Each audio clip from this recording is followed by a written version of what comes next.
ó, Casa Equativa. Olha que legal, poxa vida, hein? Bacana. O trabalho de vocês lá é muito interessante, hein? Muito legal. Precisamos, né? Até com Vocês essa continuam com pandemia. aquela horta orgânica? Olha, já Sim, A gente está no ar. estamos ao vivo, hein? Tá bom. Bacana. Vamos só esperar mais um minutinho para as pessoas chegarem, que nós entramos com um pouco de atraso aqui por questões técnicas.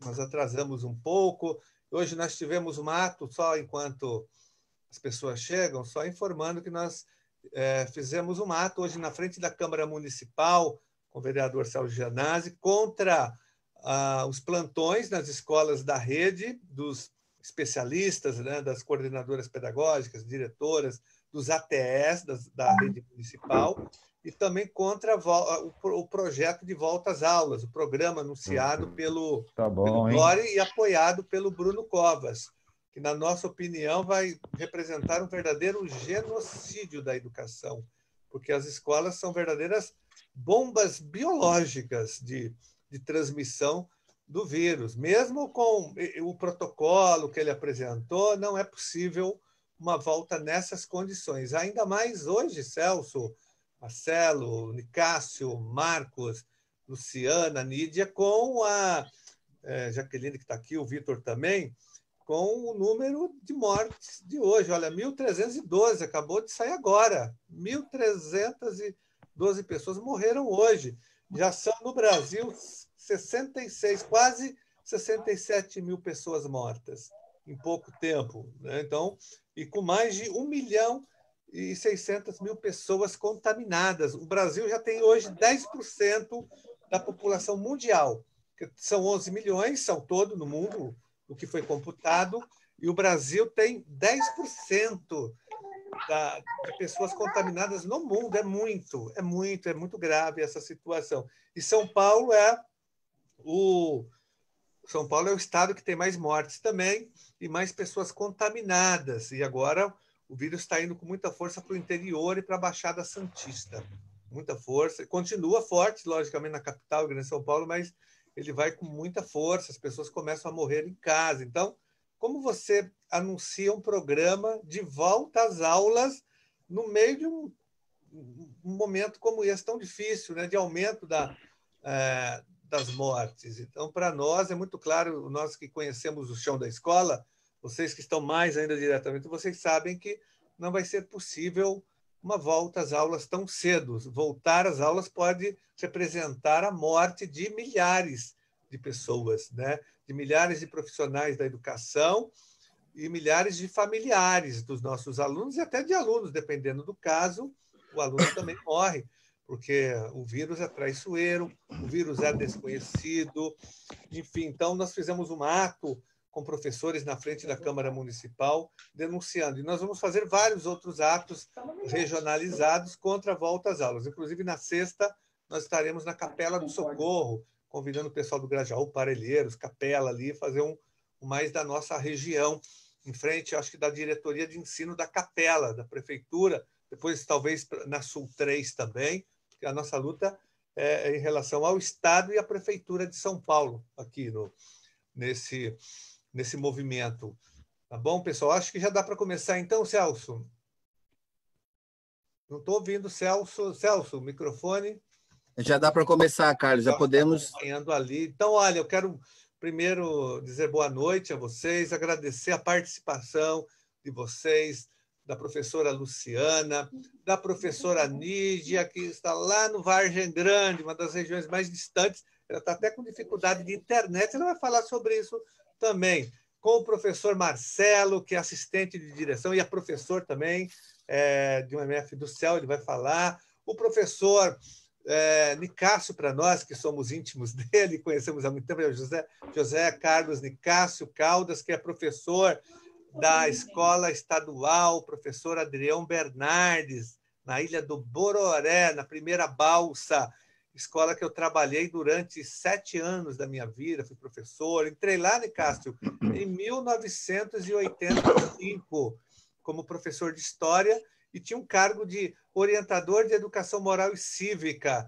E como eu era formado em História, eu ocupei esse cargo, ao mesmo tempo que eu dava aula no Samuel Weiner, né? Quando existia ainda o curso do magistério, eu lecionava desse curso. Então, trabalhava nas duas escolas. E depois cheguei a assumir até a direção da escola Adrião Bernardi. Depois eu falo um pouco sobre isso. Eu conheço bastante lá, Travessia da Balsa, e também a segunda balsa e a terceira, porque não tem só uma balsa, são 3 balsas, né, para atravessar a represa Billings. Estamos com o professor Marcos Paulo, que é professor há muito tempo, uma escola que nós conhecemos bastante, que é a Escola Manuel de Abreu, lá na Chácara Tanai, Três Corações. Nós conhecemos muito essa escola, e com o vereador Celso Gianazzi, né, que conhece bastante a região, porque nós somos de lá, nós nascemos no Jardim Primavera, então a gente conhece toda a região, Marcilac, Parelheiro, Cipó, Embu-Guaçu, todo aquele fundão a gente conhece, né? Enfim, Varginha, Grajaú, Cocaia, Cantinho do Céu, Cibramar, tudo ali a gente conhece bastante, não só porque nós nascemos, mas porque nós fizemos muitos trabalhos. Eu trabalhei em muitas escolas daquela região, no Samuel Weiner, no Teodomiro, no Prisciliana. Eu trabalhei no Paulino Espósito, em várias escolas, no Paulo Setúbal, no Primavera, no José Amadei. Sou diretor ainda licenciado da MF Miguel Vieira Ferreira, que é mais aqui na Cidade Dutra. Enfim, a gente vai conhecer. E a ideia de hoje é conversar um pouco com vocês sobre a situação das escolas e dos profissionais da educação do Grajaú e de Parelheiros nessa pandemia, né?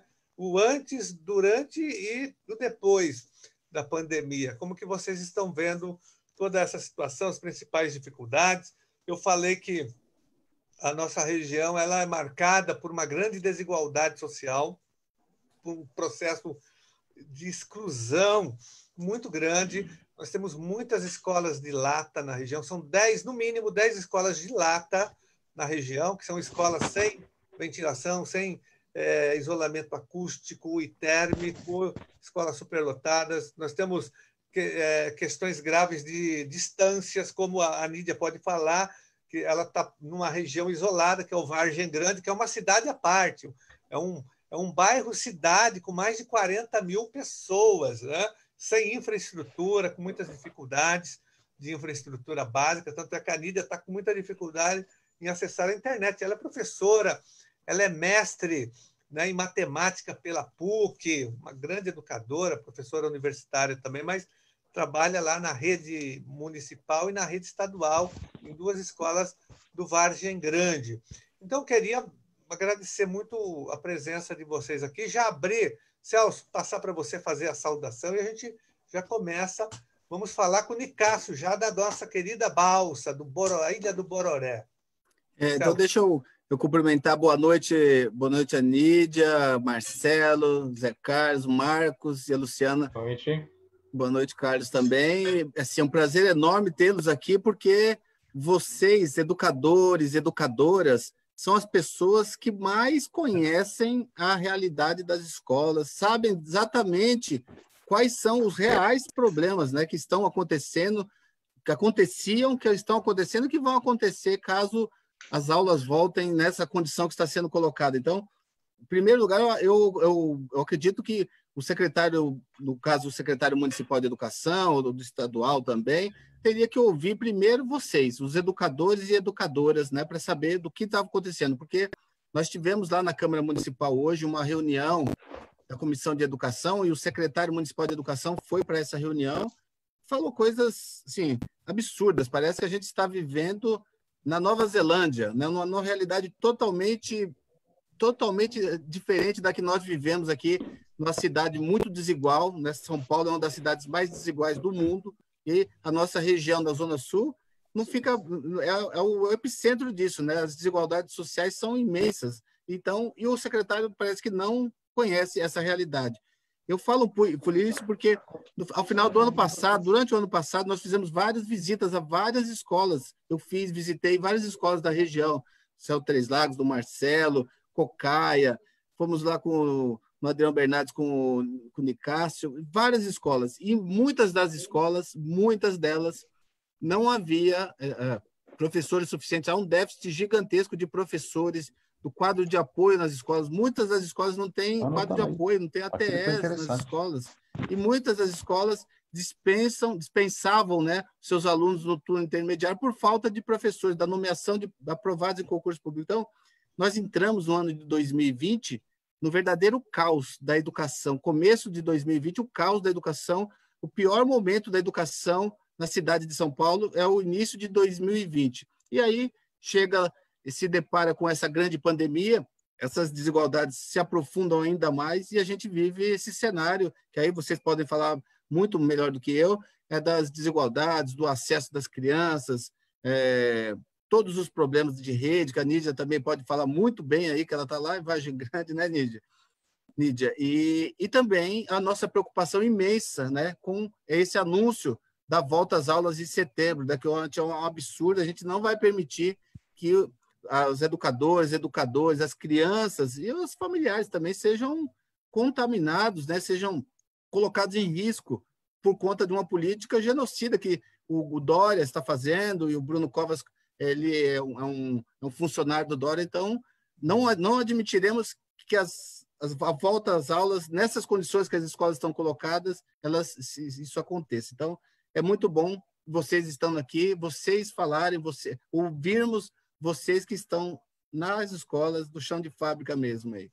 Então, vamos lá, vamos ouvir primeiro o Nicásio, que é da Escola Estadual Adrião Bernardes, na Ilha do Bororé. Nicásio, como que está a situação lá? Você está conseguindo se comunicar com os alunos? Fechar seu microfone. Libera o microfone.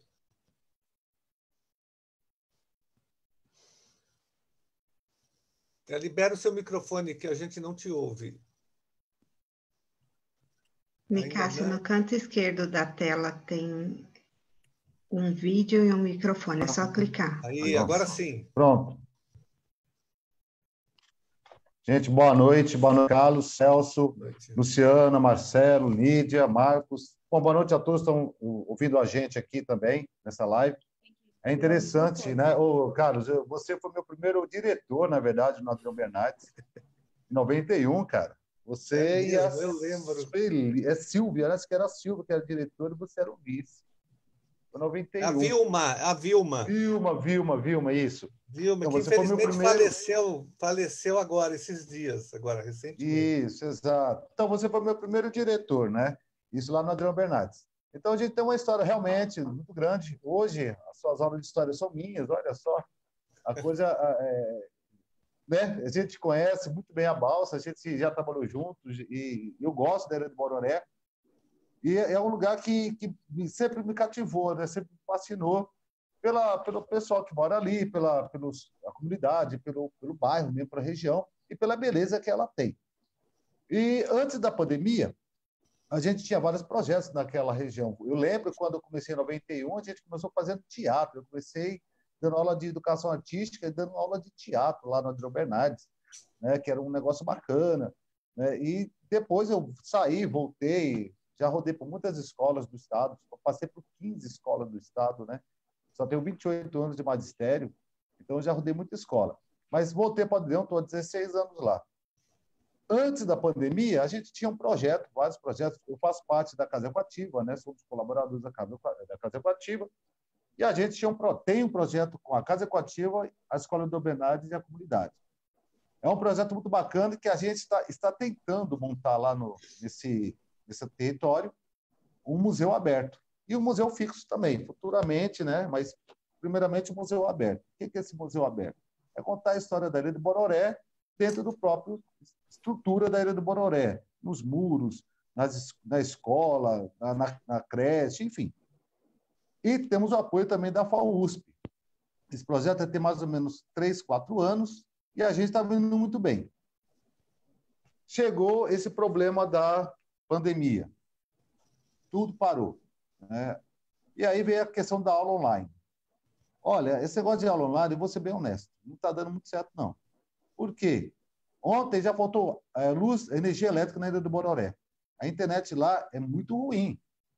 Então, como é que você vai pedir para o aluno fazer uma determinada atividade, sendo que ele não tem nem energia elétrica, nem uma internet de qualidade? Outras, não, mas, ô, professor, você tem a televisão, tem a TV Cultura. Só que a TV Cultura é canal 2.2 ou 2.3. Ou quem tem o Sky, o canal 75. E nem todos os alunos, nem todo mundo tem esses canais abertos para fazer a lição. O que é que nós estamos fazendo? Milagre. Nós estamos fazendo um milagre. Realmente, a gente está correndo atrás aí, usando nosso WhatsApp, ligando para os alunos, pegando o telefone dos alunos, mandando as coisas pelo WhatsApp, cara. E é difícil, porque nem todo mundo tem acesso, nem todos os alunos têm acesso. É uma dificuldade muito grande. Eu estou vendo esse ano, não só no Adriano Bernardes, mas em outras escolas que eu tenho contato, não adianta só falar do Adriano Bernardes, porque eu sei que não é só o Adriano Bernardes que está com problema. A maioria das escolas públicas estão com problema, seja ela municipal ou estadual. As duas estão com problema. E não sou eu que vou ter que resolver isso daí.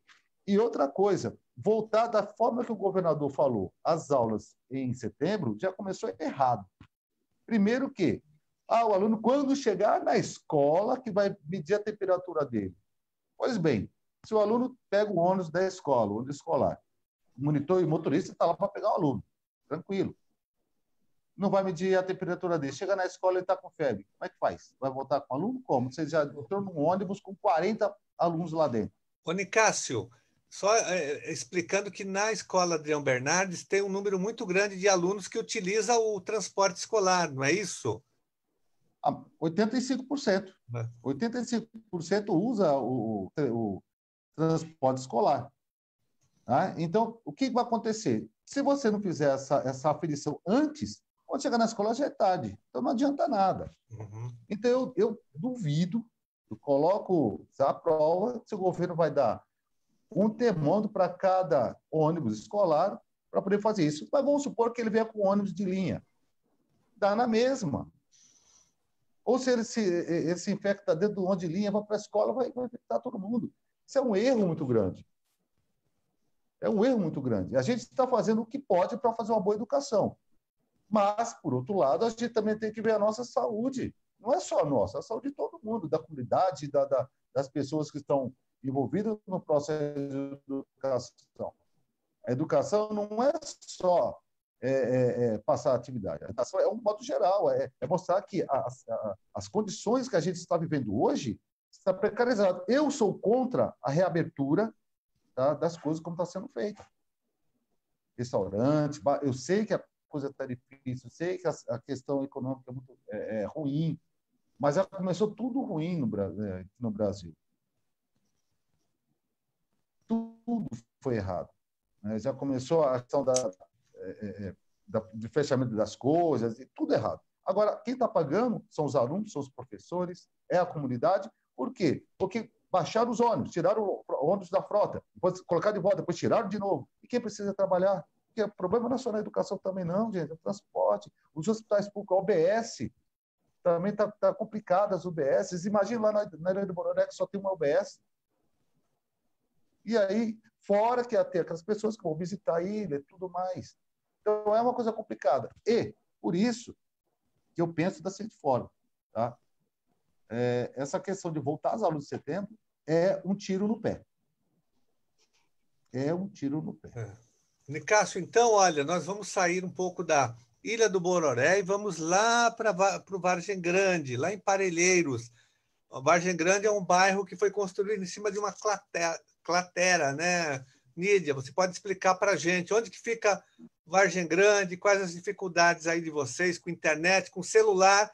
A última vez que eu fui na sua casa, inclusive, o celular não pegava, eu tinha que ir no morrinho, assim, subia no lugar para ter conexão com o celular, porque não tinha antena. E fico imaginando a internet. Então, vamos... A internet continua daquele mesmo jeito. Não temos sinal de celular, continuamos sem sinal. E boa noite a todos, né? Gianazzi aí, meu amigo, parceiro, sempre contribuindo conosco, Celso, Luciana, Marcelo, Nicásio, todos aí presentes. Eu falo a palavra do Nicásio, as minhas também, porque nossas dificuldades são bem parecidas. Só que aqui tem um fator a mais, que a gente não tem sinal de internet. Aqui a comunidade é muito carente, nós estamos no extremo da zona sul de São Paulo, aqui a carência é grande. além de ter essa dificuldade da internet, tem muitos alunos que não têm celular, que a família não tem. E aqui a internet também não tem internet gratuita, tem que pagar um provedor para poder ter internet, ou aquelas que não chega a ser clandestinas. Aqui tem várias empresas de internet que oferecem internet via cabo para os moradores aqui do bairro, só que isso aí tem um custo. E o pai pensa, vou custear a internet ou vou comprar alimento para o meu filho? Então, ele prefere o quê? Comprar o alimento para o filho. De que pagar a internet. Então, a dificuldade aqui está sendo muito grande para nós, professores, ter acesso com nossos alunos. A gente usa o WhatsApp, a gente usa todos os meios de comunicação para poder atingir o aluno, para poder contribuir com ele de alguma maneira. E, mesmo assim, eu tive vários depoimentos de professores, porque quando eu fui convidada, eu fui mandando mensagem para vários colegas para poder aumentar a minha fala, e também para saber se a angústia deles era a mesma, se era parecida com a minha. E realmente são poucos alunos que acessam a plataforma.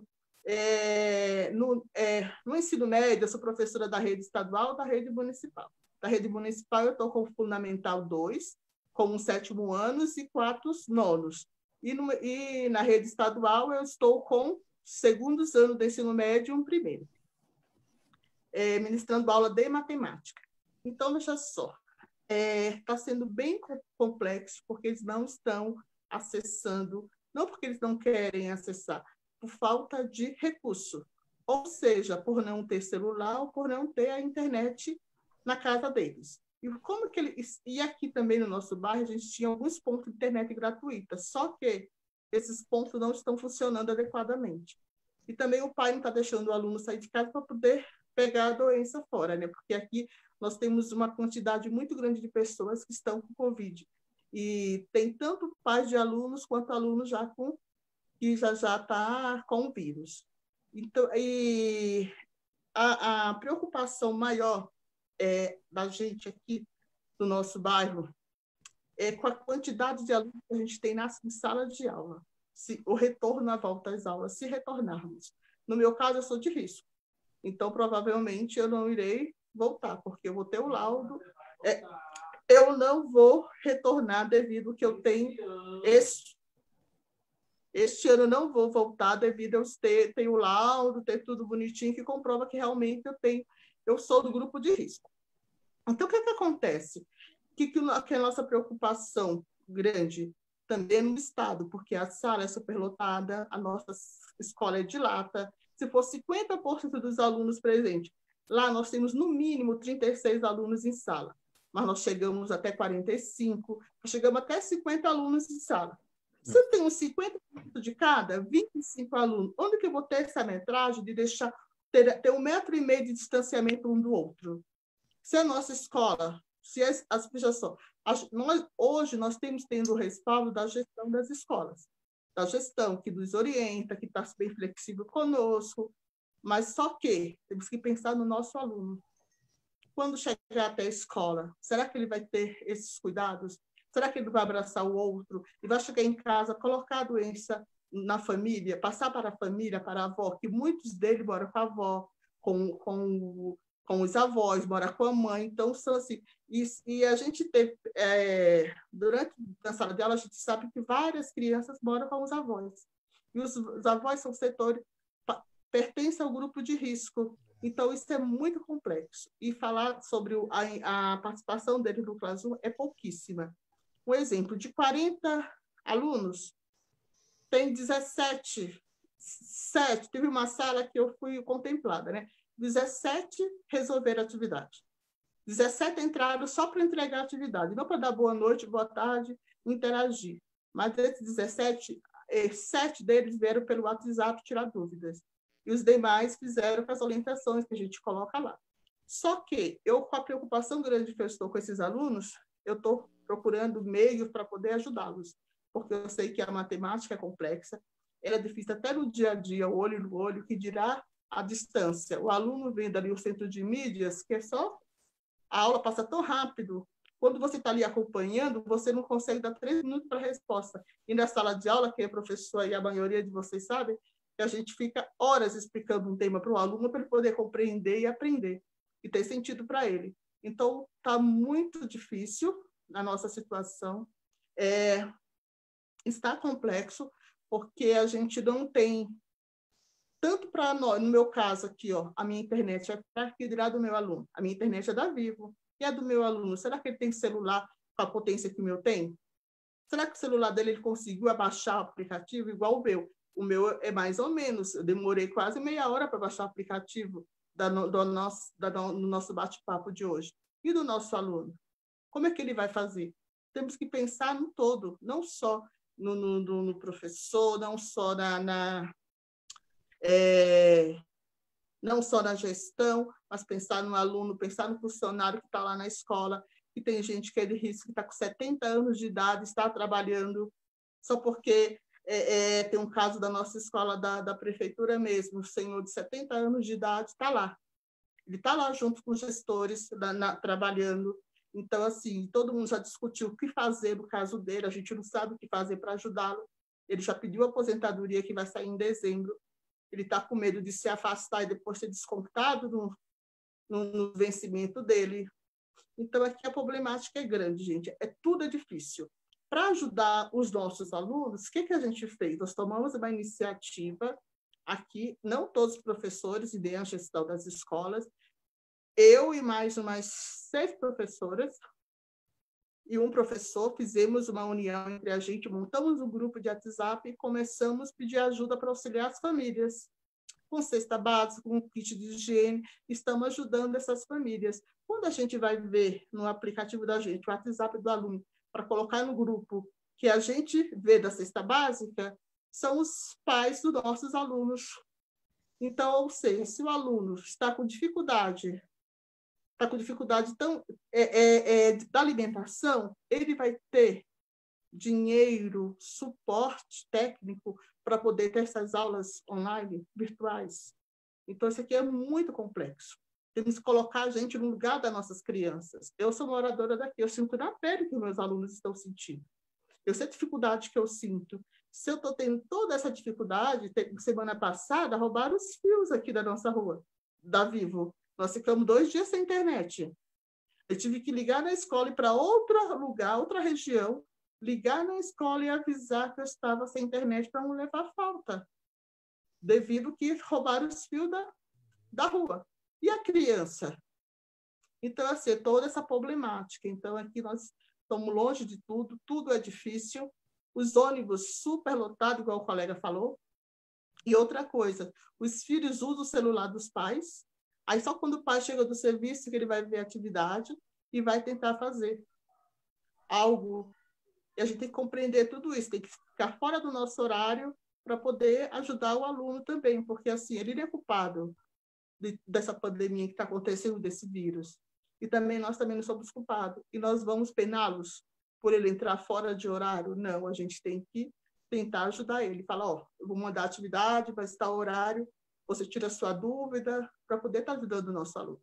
E está sendo muito difícil. Só que, ao meu ver, eu prefiro os meus alunos vivos do que meus alunos mortos. Então, eu prefiro que eles fiquem em casa, que enquanto não encontrar uma vacina certa para proteger todos, professores, coordenadores, inspetores, ATEs, todos os funcionários, os pirueiros das peruas escolares, as tias das peruas.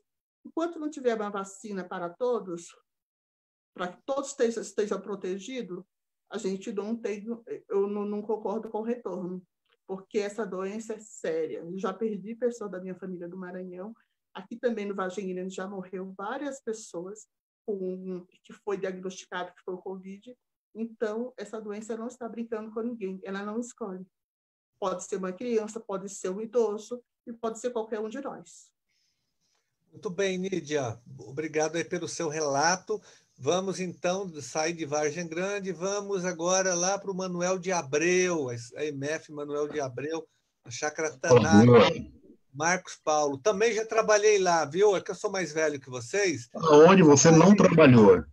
Eu trabalhei em 1986, eu lembro o ano que eu ingressei no Manuel de Abreu, inclusive uma parte do prédio era de lata, eram 3 ou 4 salas de lata, e eu dei aula numa delas, me lembro muito bem, isso em 86. Depois elas foram transformadas em alvenaria, mas não me lembro. E o Adriano, Nicásio, Quando eu entrei no Adriano Bernardes, era de lata.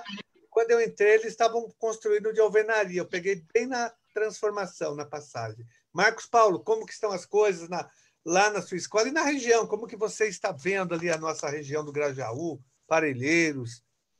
Quando eu entrei lá, Janaz, ainda tinha salas de lata. Foi na gestão da Eudete que ela conseguiu, a gente fez um movimento, conseguiram tirar as salas de lata.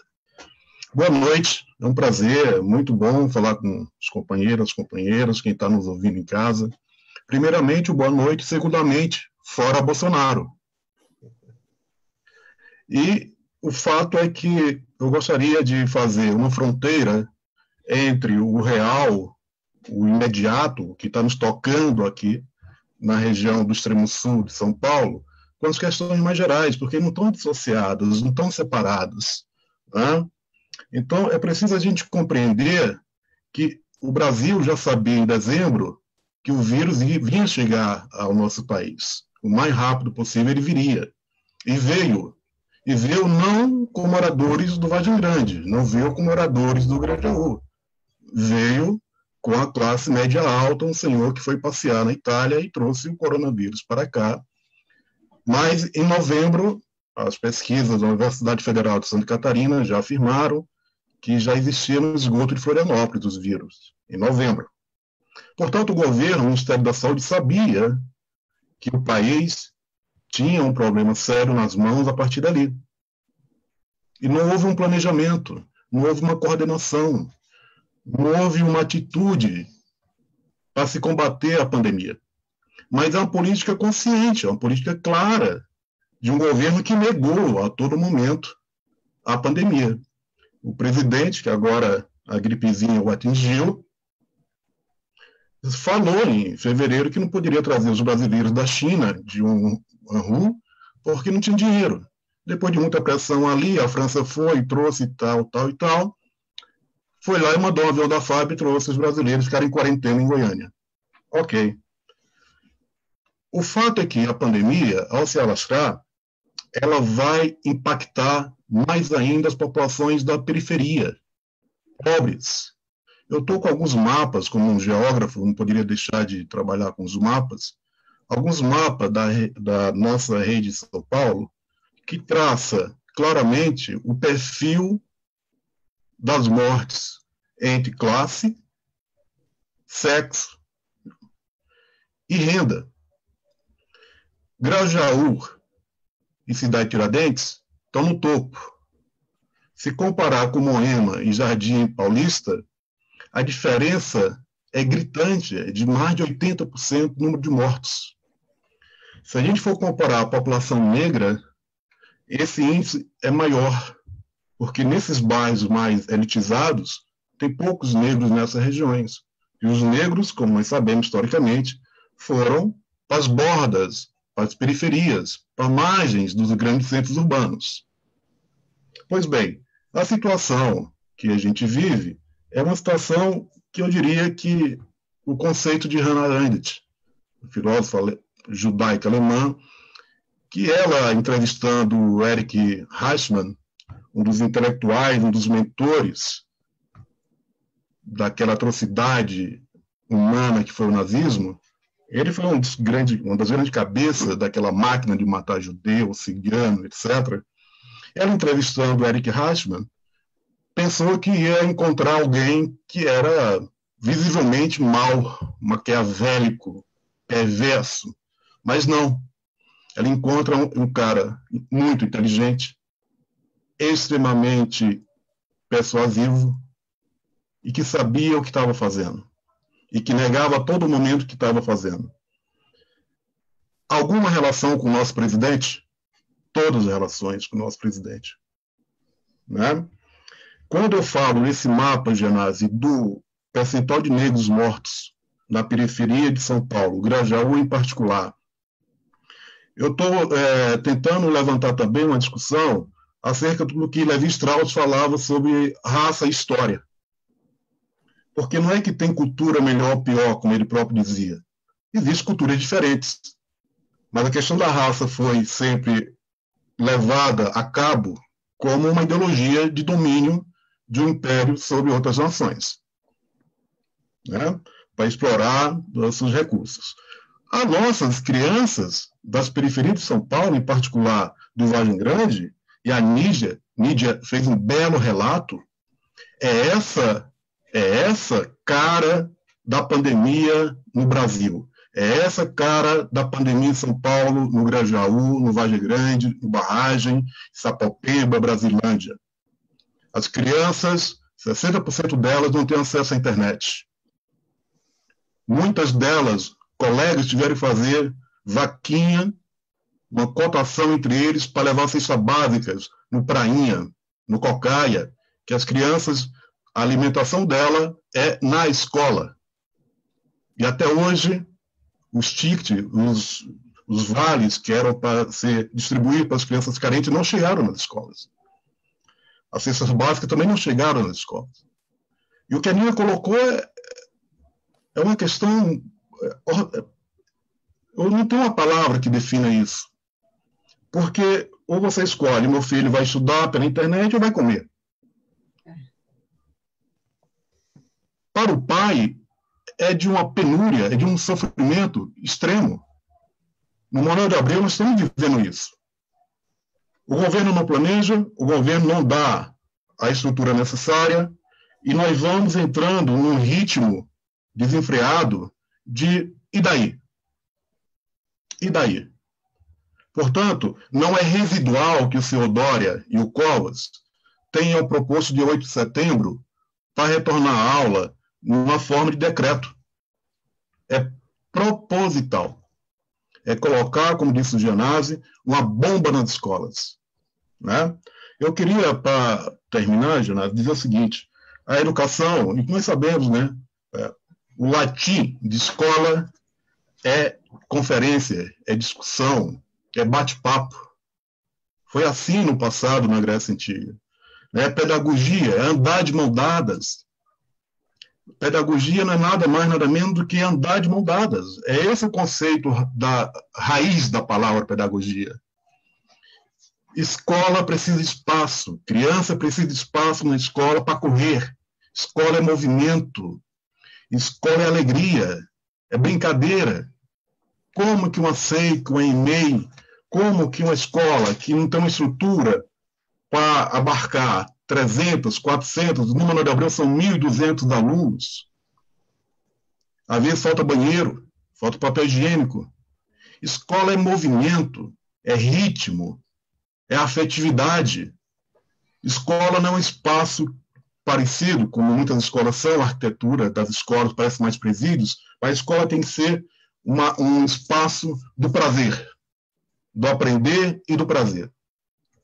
Para finalizar, então, eu diria que nós estamos num momento em que a aprendizagem foi prejudicada, está prejudicada, não por culpa nossa, não por culpa da comunidade, não por culpa dos alunos, mas por culpa do senhor presidente da República, do senhor governador do estado de São Paulo, do seu prefeito da cidade de São Paulo. O Ministério da Educação não gastou 30% dos recursos que estão lá guardados para combater a pandemia. Então, é uma crueldade, é a banalidade do mal, como diz Hannah Arendt.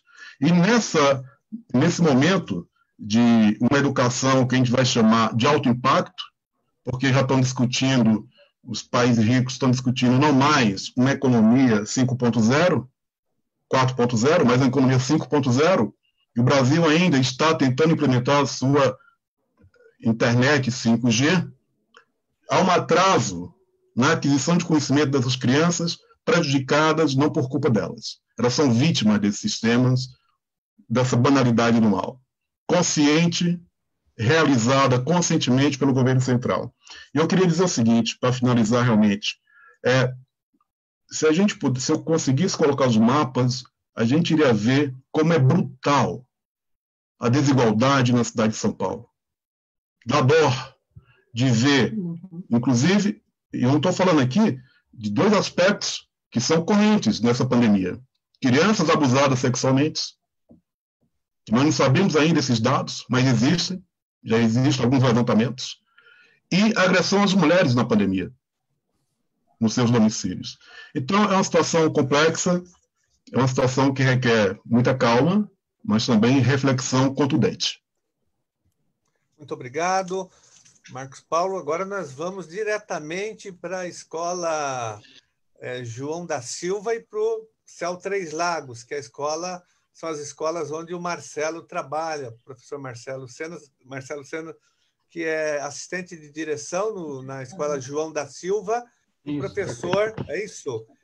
Eu conheço, o João da Silva foi um grande militante negro do movimento popular da região do Grajaú. Militei com ele no início dos anos 80, dos anos 70, né, e 80, uma pessoa ligada à teologia da libertação, ligada aos padres revolucionários da região, o padre José Pegoraro, padre Lorival, que faleceu recentemente, morava lá na Balsa. O Nicásio conheceu o padre Lorival. Conheci e ele também. Era um militante muito ativo na região, um senhor, assim, que participava desse movimento de fé e política. Eu fiz várias atividades com ele na época, e ele morreu. Ele tem 2 escolas com o nome dele, uma estadual e uma municipal. A sua é municipal, né? Municipal.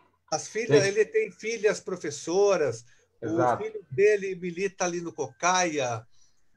Enfim, com você a palavra, Marcelo. Gente, primeiramente, aí, gratidão aí por essa oportunidade de falar um pouquinho, como vocês mesmos colocaram aí, né, do chão da escola. Né? Não dá para dizer sobre educação sobre quem não faz educação. Né? Não adianta você importar uma medida pedagógica ou qualquer pensamento sobre educação, né? Lembrando aí a questão de Paulo Freire, sobre o nosso conhecimento acumulado aqui, sem considerar tudo que a gente tem de comunidade, de cultura. O João da Silva, sim, é uma história maravilhosa, é uma escola que surgiu a partir de uma luta, né? Ali num terreno que era mais ou menos um campo de futebol, enfim, teve toda uma discussão para que fosse garantido ali elementos básicos. Eu acho que quando os companheiros aí, Marcos Paulo, a Nídia, traz todo esse relato lá do Vargem Grandes, eu sou morador da Ilha do Bororé, a gente conhece toda essa realidade, o padre Lourival nos deixou recentemente. Enfim, tem toda uma história na região de luta, né, que a gente precisa ser resgatada de forma urgente, para que as pessoas conheçam, de fato, a quem recorrer nesse momento de pandemia. Lá na gestão da MF João da Silva, a gente está com uma questão crucial. Né? O Carlos, Celso, vem fazendo um trabalho muito aí aguerrido de combate, denúncia dessa situação das equipes gestoras das unidades. Né? Elas não pararam de trabalhar. Os professores estão em casa sofrendo toda essa questão do ensino remoto e nós na escola respondendo por uma série de questões do âmbito social, do âmbito econômico, porque a escola é o centro da comunidade. A escola é o centro onde você não tem uma referência da assistência social. A gente sabe muito bem aqui que no Grajaú a gente tem um CRAS, que é o Centro de Referência da Assistência Social, que praticamente não tem nenhuma ação no território. Né? Então, seria o equipamento público necessário, estratégico para esse momento. Quando o Marcos Paulo traz essa questão do cartão merenda, por exemplo, eu fico só lembrando aí das informações. Essa gestão, em nenhum momento, ela dialogou com as equipes escolares sobre de que forma se daria a distribuição, o direito à merenda escolar, que é um direito subjetivo, assim como a educação, a todos os alunos da rede municipal, enfim, da rede estadual também, mas de que forma isso iria ocorrer? A gente recebe aí no meio do mês de abril uma informação que talvez, né, alguns alunos receberiam porque teriam NIS ativo do Bolsa Família. Espera aí, mas em 2016 a gente pode pensar aí antes da pandemia, né, que já existia esse abismo social antes da pandemia. Muito desemprego, muita questão social. O Bolsa Família foi praticamente cancelado em várias regiões aqui. Os moradores reclamam dessa situação. O desemprego, né, o número de pais que trabalham na economia informal, né, no João da Silva nós temos 1.200 alunos. Se eu colocar aí na ponta do lápis, 40% ou mais, né, são pais que trabalham com a economia informal, né? Então, perderam emprego, moram de aluguel, moram na ocupação da Anchieta, enfim, não tem a infraestrutura necessária, como os colegas já colocaram aqui em outras regiões, para uma sobrevivência, né? E o grande erro, né, além dessa questão do contexto geral, você tem um grande erro na gestão pública de considerar que a escola não tem que ser ouvida, não tem que ser escutada, né? Então, o secretário ficou no SPTV, dando a normativa, várias e várias entrevistas em que ele mesmo não tinha nem, de certa forma, informação sobre de que forma essa distribuição do cartão merenda, ou das apostilas, né, do caderno Trilhas, por exemplo, ou da plataforma Google, né, que foi um arranjo, enfim, para que fosse mobilizada em um ensino à distância, que desconsiderou aí uma questão de orçamento também, né, porque necessariamente São Paulo teria condições de bancar uma internet para a sua comunidade e bancar também qualquer aparelho eletrônico, né? A gente tem um orçamento aí da educação que praticamente ele está aí parado. O Marcos Paulo colocou isso muito bem. Existe um orçamento da educação negado, em que as famílias não têm acesso, a população no geral não conhece, e que, de certa forma, não é aplicado, né? Se a gente falar do contexto das escolas de lata, quantas lutas não foram, né, Carlos? E Celso e companheiros aí, em relação à questão das escolas de lata. Ou seja, o orçamento da educação ele vem sendo aí tomado por algumas iniciativas privadas e na ponta não se chega o orçamento. Então, hoje eu tenho uma escola em que eu estou administrando lá junto com a Patrícia, com o Geraldo, né, e com as coordenadoras, em que nós não temos um quadro de ATS, né? Nós tínhamos 5 ATS, os auxiliares técnicos de educação, que são as pessoas que dão suporte ali no trabalho com as crianças. Eram 5 contratos, foram contratos emergenciais do ano passado para cá, e esse ano o contrato não foi renovado. Então, como é que eu vou pensar, enquanto administrador de escola, num retorno, se eu não tenho funcionário para trabalhar, né, com essas crianças? Do quadro de professores, de 70 professores, 30% ali já tem um afastamento médio por N questões, porque a educação também não vinha bem, né, há longas décadas, né, nesse processo aí de escolarização, em que os governos eles trabalham com a narrativa de que a educação passa por um programa educacional e não pela defesa, né, da habilidade de cada escola, da expertise dos professores, né? Ou seja, tudo vem de forma muito vertical e não horizontal no diálogo com a educação. Não se escuta os educadores, né? A gente sabe o enfrentamento que teve com o governo Dória. Nós passamos por 2 anos seguidos de greve, mobilização. Carlos deu um baita suporte, Celso e outros tantos aí percebem a situação. Nós estamos numa situação caótica que não começou agora. Lá em 2016, com a aprovação da PEC 55, né, que limitava gastos de saúde e educação, o impacto tá visível. A epidemia ela expôs esse abismo social. A gente está numa situação, eu estou lendo aqui, recebi há pouco tempo a pré-minuta, vamos dizer assim, né, desse protocolo de retorno às atividades, e você lê e imagina que eles não têm realmente a noção do que é uma escola. Como impedir uma aglomeração na porta de uma escola que os pais vão levar os filhos para a escola? Como é que eu impeço uma criança de entrar na escola? Como é que eu vou medir a temperatura de uma criança e dizer, ó, fica naquela sala, porque no final do dia seu pai vai vir te buscar? A maioria das crianças vem pelo transporte escolar, né? Os pais não acompanham a vida escolar, não é à toa, eles estão fora na relação de cuidado com as crianças, porque estão batalhando a sua vida.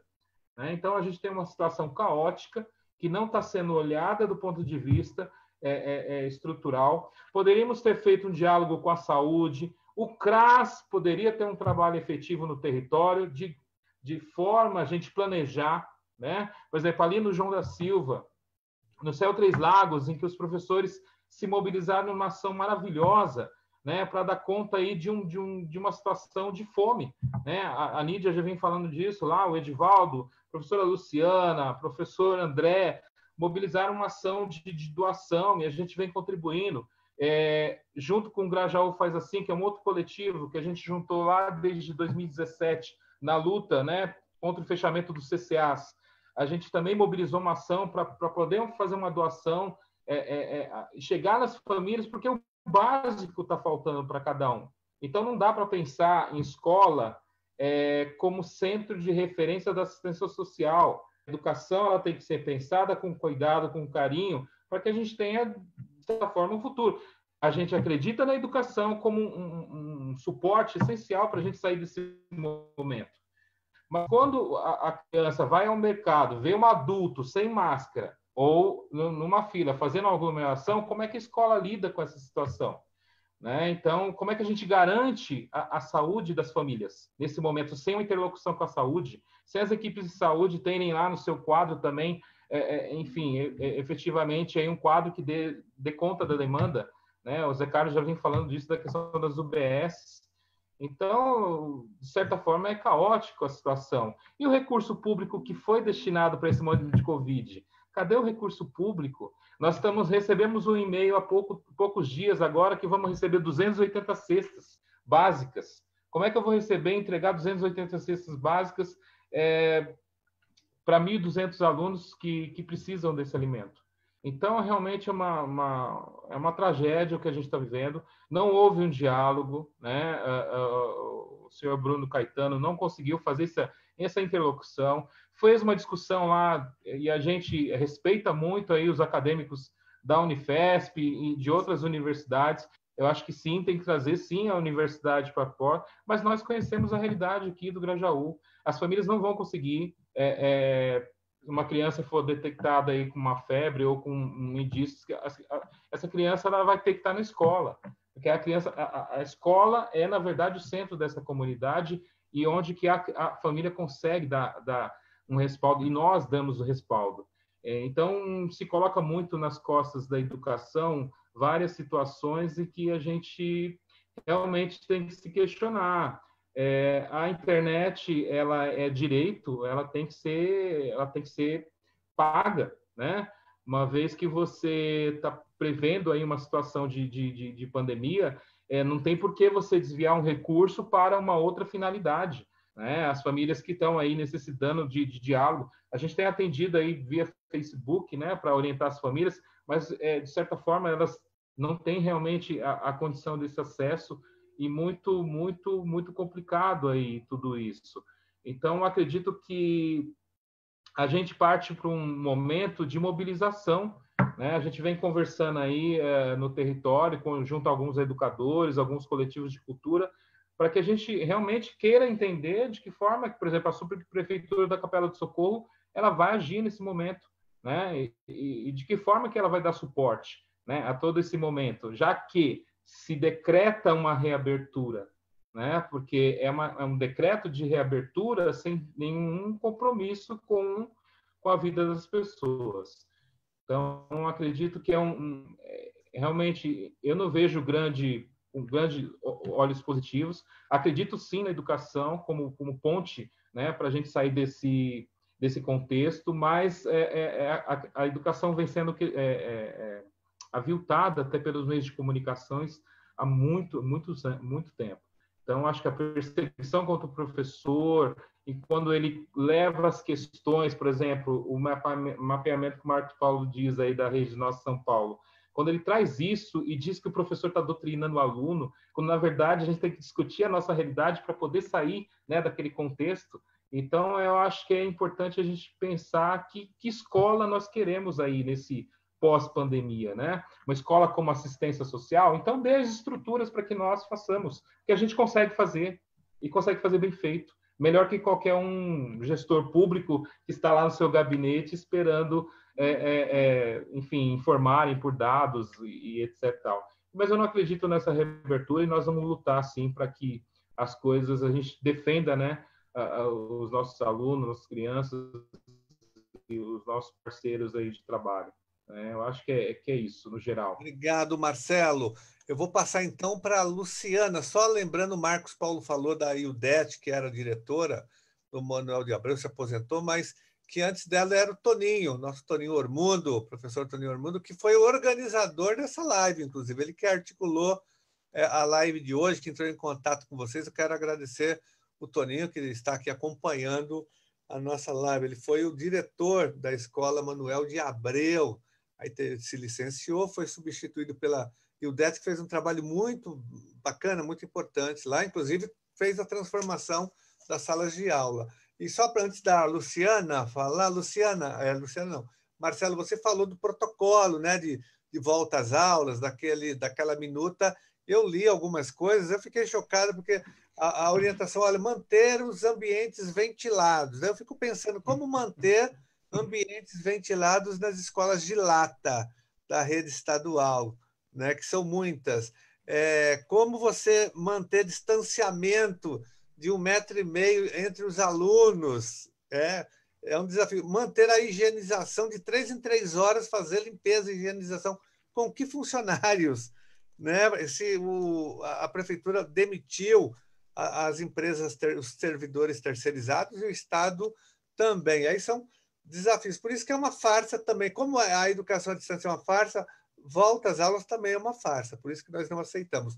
Luciana que mora na região, conhece, nasceu na região, conhece o Grajaú, conhece Parelheiros, Marcilac, foi professora da rede estadual na nossa região, né? É professora universitária, uma pessoa que conhece bastante a educação e a região. Como que você está vendo, né, todos esses depoimentos feitos aqui pelos nossos colegas, professores e professoras? Bom, boa noite para todos. Obrigada pelo convite, Celso e Carlos. Obrigada e muito prazer em conhecer todos os colegas que estão aí na luta constante nas escolas. Eu comecei contando, né, ainda antes da live de estar disponível, que eu tinha retornado à sala de aula, né, na rede estadual, agora esse ano, e voltei para uma escola do Grajaú, que é a Carlos Moraes. E quando eu penso nas condições dessa escola, embora eu não esteja mais na rede, eu fico pensando que a condição da maioria das escolas, né, que nós temos aqui na periferia, eu não tenho dúvida de que o retorno às aulas, quando a gente tem mais de 10 mil casos diários só no estado de São Paulo de confirmação do Covid, é a ascendência de morte, né, para a população, né? E quando a gente pensa na quantidade de pessoas que residem nessa região, juntando Parelheiros e Grajaú, a gente tem mais de 500 mil pessoas, né? É mais do que muitos municípios do Brasil inteiro, né? E que estão fadados a um retorno que é, de fato, uma sentença de morte, né? Até porque a escola acaba sendo um local de transmissão maciça, né? Tem alguns estudos que apontam que em 2 dias uma sala com 20 crianças pode propiciar até 800 contatos cruzados. Então a gente está falando de um enorme caos, né? E de uma enorme convite à morte, né? Um convite que ninguém quer, né? Que ninguém está se sentindo à vontade para receber esse convite. Mas o fato de eu não estar na sala de aula neste momento me leva a pensar em algumas outras considerações, né? Eu queria apontar 2 questões. Uma é sobre o lugar mesmo das crianças, né, durante essa pandemia. Porque em praticamente toda catástrofe, principalmente epidemiológica, as crianças são as potenciais vítimas, né? E com o Covid, isso é diferente. As crianças não figuram como vítimas do Covid, né? Embora elas sejam, obviamente, possíveis de serem contaminadas, ao contrário do que disse o Marcelo Crivella, quanto à abertura, né, o prefeito do Rio de Janeiro, que disse, não, mas as crianças são imunes ao Covid, né? Não, elas não são imunes ao Covid, óbvio, mas elas não são as potenciais vítimas, né, neste caso. E aí parece que as crianças saem de cena, né, e a única relação que se estabelece entre elas e a pandemia é a vida escolar. Só que, nesse sentido, a única coisa que parece importar para as secretarias, para os governadores, para os prefeitos, é devolver as crianças para a escola, né? Bota as crianças lá. No entanto, elas também são vítimas, né? Elas são vítimas dessa pandemia porque, especificamente as crianças, a vida não é só a vida escolar, né? Elas, em condições ideais de uma quarentena, ou seja, sem fome, sem violência doméstica, com a família ou outros cuidadores por perto, com diversão, entretenimento, enfim. Elas já estariam sofrendo por estarem privadas de amigos, de família, de avós, primos, primas, o que dirá das crianças que não tem essa condição ideal de quarentena já é meio sarcástico, né? Porque numa quarentena nada é tão ideal, mas essas crianças sofrem e não conseguem expressar muitas vezes esse sofrimento. A escola é um lugar em que as crianças ainda podem se expressar, mas elas estão alijadas disso. Eu brinco que as minhas meninas, eu tenho 2 meninas, uma de 8 e uma de 4, não passa um dia que elas não ofendam o coronavírus, o Bolsonaro, o Dória, o Covas. Elas xingam eles com xingamentos não muito ruins. Todos os dias elas reclamam. E elas estão numa condição ideal. Elas estão seguras, elas não passam fome, né? Elas têm acesso à cultura, enfim. E elas estão incomodadíssimas com isso. O que dirá da maioria das crianças que nós temos na região que não estão nessas condições, não é? Então, o sofrimento das crianças, ele parece que saiu de cena porque o que importa é voltar para a escola, não é? E a gente sabe que não é disso que se trata. Então, de certa forma, elas estão inviabilizadas isso, porque o lugar da discussão sobre crianças é a perda do conteúdo, é a perda do ano letivo, né? E com isso eu vou para um segundo ponto, né? A gente tem ouvido, eu faço parte da PM, da escola, as minhas filhas estudam no CEL, aqui no CEL Cidade Dutra, eu faço parte da PM, faço parte do conselho, e a gente troca informações com os pais, as crianças pequenas, e a preocupação muitas vezes é com essa ideia, né, do conteúdo, do ano letivo, que estão perdendo conteúdo e ano letivo, como bens que não podem ser perdidos, não é? E, de certa forma, eu penso que a pandemia, ela desnudou algo que vem acontecendo há muito tempo, e acho que os colegas já abordaram isso de uma forma ou de outra, mas é disso que se trata, né? A gente tem uma distância muito grande, né, do que o currículo escolar guarda da vida cotidiana, né? A minha percepção é que a escola vem substituindo as disciplinas científicas, por exemplo, por conteúdos escolares. Então, eu fico pensando nisso pelo seguinte, né? Com a imposição das políticas neoliberais, principalmente aqui no estado de São Paulo, com os governos tucanos, e que coincide mais ou menos com a implantação e com a LDB, e nesse aludido acesso universal à escola, o currículo tem sido construído ideologicamente colado ao neoliberalismo, né? E afastando dos alunos e alunas o modo como se dá o processo de conhecimento, né? A gente vai se distanciando cada vez mais do que é produzir conhecimento. E a nossa escola, digo a nossa escola pública, que sempre foi o lugar das crianças pobres, de crianças e adolescentes pobres em geral, ela sempre foi a reprodutora das desigualdades sociais, né? Mas eu acredito que o modo de fazer isso tem mudado nos últimos anos. As discussões do que a gente conhece como pedagogia crítica ou de uma sociologia da educação, elas sempre apontaram para esse estranhamento que os alunos das camadas mais pobres sentem ao se depararem com os ensinos, com o que se ensina na escola, né? Que nós sabemos que é categoricamente aquilo que a classe dominante decidiu como sendo o que se ensina na escola, os saberes legítimos da escola. Então a gente tem a figura de um gênio, né? Que é sempre um cientista, mas que ele se distancia muito dos sujeitos que estão na escola, que são os alunos e alunas. É ele que se sobressai, né? Nesse processo de produção de conhecimento. É claro que eu estou falando aqui muito superficialmente, isso é uma conversa, né? A gente não está discutindo autores e teorias, enfim. Mas eu brinco que eu estou pensando alto com vocês, né, sobre essas questões, né? Só que agora eu tenho a impressão que a classe dominante meio que cansou dessa brincadeira, sabe? Acho que estão pensando, é preciso fazer essas crianças e adolescentes terminarem logo esse ensino básico e ir para o trabalho, que também não tem, né? Que a gente sabe que também não tem. E aí, eu fico pensando que as disciplinas científicas têm dado lugar aos conteúdos escolares e que se impõem sobre todas aquelas ideias que um dia foram ciência e criam novos, tais como empreendedorismo, projeto de vida, que estão na rede estadual, né, municipal não, mas a gente tem isso como disciplinas escolares, né, e que não estão ligadas à formação de conhecimento crítico ou a processo de produção de conhecimento.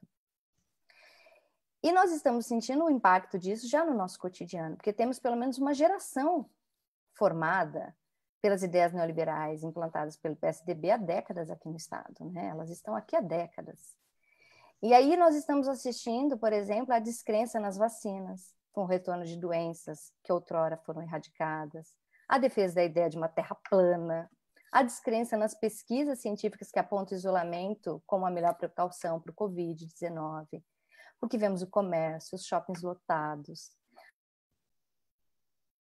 a pressão com o Brasil batendo recordes de morte e contaminação pela doença, não é? Tudo isso passa por esse tipo de reprodução de conteúdos que acabam sendo críticos, né? Que não possibilitam que as pessoas pensem sobre isso. Então, como a Nídia mesmo falou, a gente quer os alunos vivos e as famílias deles vivos, e é como se isso não importasse nesse momento, né? A preocupação é de retorno do comércio, é de volta às aulas, a uma condição de normalidade que não existe. Já não existia o normal já era horroroso, né? E essa condição de normalidade que se prega, ela não existe mais. E esse novo normal também não pode ser um novo normal dessa maneira, jogando as crianças para a escola, jogando os trabalhadores para o trabalho, para o transporte público e levando-os à morte, né? Eu acho que, e somado a isso, né, sem dúvida, a gente tem a fala de um presidente genocida, né, e de uma série de pastores evangélicos também, que riem da ciência, dos cientistas e das suas previsões e das universidades que estão levando a população pobre à morte.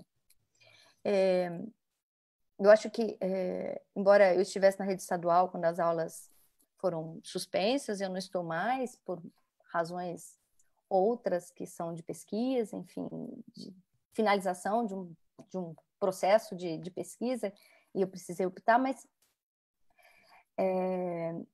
eu penso que a gente suspendeu as aulas com o quê? 40 casos por dia confirmados? E como é que a gente fala em retorno às aulas? Com quantas mortes por dia? Mais de 1.000 mortes só no estado de São Paulo. É muito incoerente falar em retorno às aulas. Suspendeu com o início da pandemia. Por isso, Luciana, que a nossa palavra de ordem, em primeiro lugar, a vida, depois o direito à educação. O direito à educação é importante, mas sem vida não há direito à educação. Por isso que já há um consenso no magistério, entre os profissionais da educação, entre todas as entidades que representam os servidores da educação em geral, da APUESP, SIMPEM, APROFEM, SINESP, todas elas, o DEMO, a PASE, CEDIM, todas a CNTE, que é a Confederação Nacional dos Trabalhadores em Educação, CPP, todas, né, são contra a volta às aulas nesse momento, porque você falou, haverá um verdadeiro apagão da educação. Já há um apagão, porque nem ministro nós temos, o Fundeb não foi aprovado ainda, na renovação. Imagina o apagão dentro do apagão, mas com mortes dessa vez, né? Haverá um grande genocídio educacional. Nós já estamos partindo já para o final da live, por conta do tempo.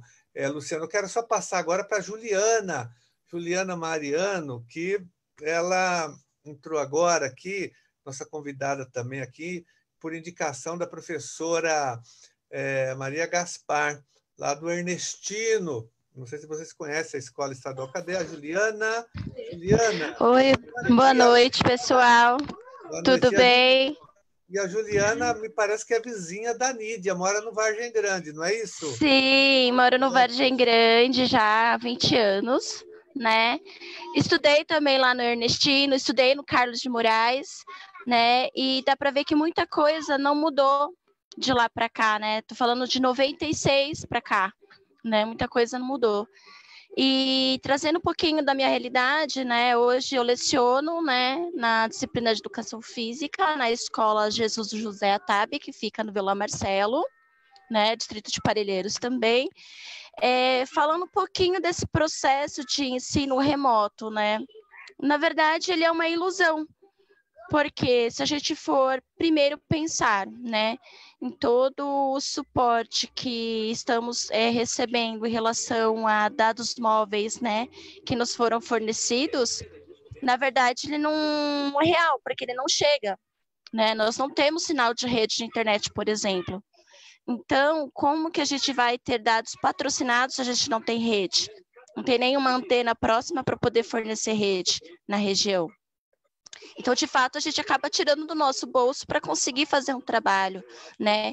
E atender, 20% de uma escola toda, vamos falar em 16 salas de aula, né? Então, é algo que é ilusão, na verdade, né? Que pensar em voltar também é o que a professora acabou de falar, é suicídio. Eu, como mãe, não mando meus filhos para a escola. A escola da minha filha, né, que é a escola que a professora Nídia também trabalha, né, na MF Vargem Grande. A própria diretora falou, olha, eu como mãe também não mando meus filhos, né? Por que eu vou querer isso para os meus alunos? Pensar no Jesus José Atábio, uma escola com 16 salas, por exemplo, é falar que eu vou atender, né? Vamos pensar um pouquinho de matemática, que não é a minha área. Eu tenho em torno de 35 a 40 alunos numa sala de aula. Numa sala de 6 metros quadrados, eu vou atender de 6 a 8 alunos por vez para atender o distanciamento mínimo de 1,5 metro. Estou falando de uma turma de alunos, 6 alunos mais ou menos para cada sala. Eu consigo, em 16 salas, atender 2 turmas e no período de 2 meses e meio para conseguir atender com 11 disciplinas. Isso no Fundamental 2. E como que eu faço isso? Pensando em intervalo, né? Porque se eu pensar em intervalo, eu tenho que reduzir, né, como é que fala? A transição desses alunos, né, em relação a esse momento de intervalo deles. Aí eu estou falando de gasto de energia, eu estou falando de gasto de gás, né? Porque você precisa estar requentando a comida para esse aluno poder merendar, né? Então, é algo fora da realidade. Fizeram uma projeção, mas desculpa, fizeram essa projeção baseado no quê? Quem foi que participou dessa projeção? Eles vieram até as escolas para entender a nossa realidade? E sem contar os casos das crianças, né, com necessidades educacionais especiais. Esses alunos eles não está chegando a educação para eles. Já não chegava, porque a maioria não tem laudo, não consegue marcar uma consulta, uma simples consulta, né, para descobrir o que a criança tem e trazer essa informação para a gente conseguir ajudar a família, né? Então, realmente, é bem complicado, né? A nossa realidade não é diferente de ninguém. Na verdade, a gente está regredindo o processo de aprendizagem, né? A gente não está avançando, a gente está voltando a estaca zero de novo. E voltando a estaca zero de novo, acho que é o momento da gente repensar em educação, né? E algo que realmente venha a funcionar, né? Ter um olhar atento para essas escolas, que não é só o Jesus José Atábio, não é só o Vargem Grande 2, são todas as escolas da rede, e especificamente as daqui da região de Grajaú e Parelheiros, né? Acho que é isso.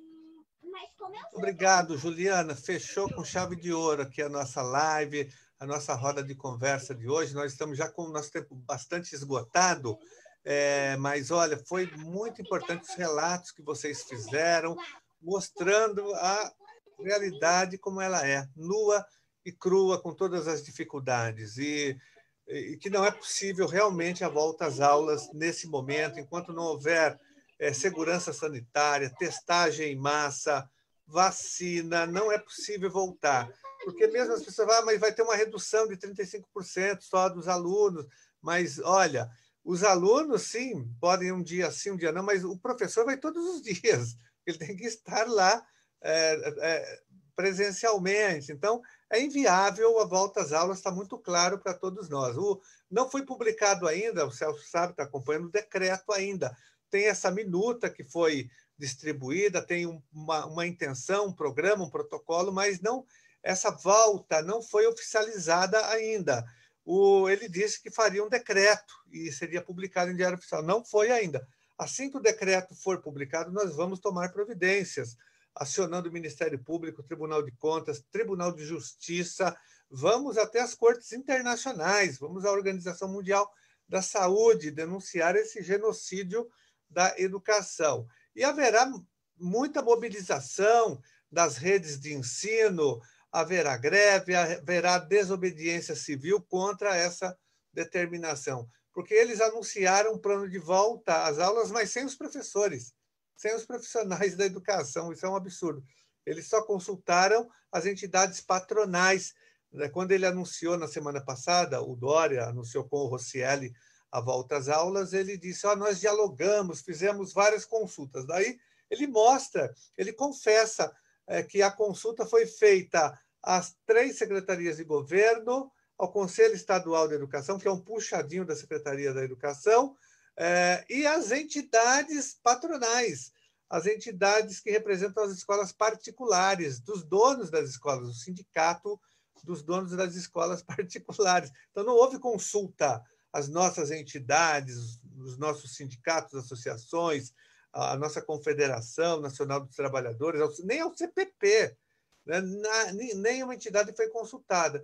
Então, eles anunciaram esse programa de volta às aulas sem os profissionais da educação. Então, nós não vamos. Haverá desobediência civil, greve, várias ações na justiça. O Celso vai fazer a luta na Câmara Municipal, a gente vai fazer na Assembleia Legislativa. Então, haverá luta armada no bom sentido, né? Vamos utilizar todas as formas de resistência contra o genocídio da educação. Quero agradecer muito a presença de vocês, a Luciana, a Nídia, que está lá em Vargem Grande, juntamente com a Juliana, que chegou aqui no final para fechar com chave de ouro. Obrigado. Agradecer a Maria Gaspar, que é sua colega do Ernestino, né? E da nossa amiga que trabalha lá, Gleide. Conhece a Gleide? Ela manda um abraço para a Gleide. Marcos Paulo, militante histórico da educação, está sempre nas grandes lutas. Marcelo, diretor e professor. Nicásio, né? Que a gente já conhece há muitos anos. E o vereador Celso Genazzi, que eu passo a palavra para você fazer o encerramento, Celso, por conta aqui do tempo. Então, dizer também, vou nessa linha, Carlos, da contribuição, né, dos problemas trazidos aqui, da realidade vivida das escolas, né, que as educadoras e os educadores trouxeram aqui para a gente, mostram bem qual descaso que estamos na rede pública da educação, tanto municipal quanto estadual. Aqui os problemas são imensos, já vivíamos isso antes, né, como vocês muito bem colocaram, estamos vivendo o aprofundamento dessa crise e nós não vamos permitir mesmo que as escolas voltem nessas condições que estão colocadas hoje, né, pós-pandemia, colocando todas e todos sob um grande risco de vida, né? Essa pandemia, a Covid-19, de fato, a Nídia colocou bem ali, já perdeu familiares, já perdeu amigos. Muitos de vocês já têm uma pessoa próxima que foi embora ou que ficou muito doente, ficou internada. Então, essa doença, esse vírus é muito perigoso e não vamos conceber que a educação volte nesses termos que estão sendo colocados aqui pelo secretário municipal e pelo secretário estadual também, porque ficou muito evidente, está muito evidente que eles cederam à pressão econômica, né? Não para retornar, não estão colocando a questão epidemiológica, estão colocando a questão econômica, economia falando mais alto do que a vida, e isso a gente não pode permitir. Então, foi muito bom esse diálogo com vocês, e a gente levar, né? Eu falo na tribuna da Câmara Municipal, levar o secretário municipal de educação para as escolas, para conhecer a realidade.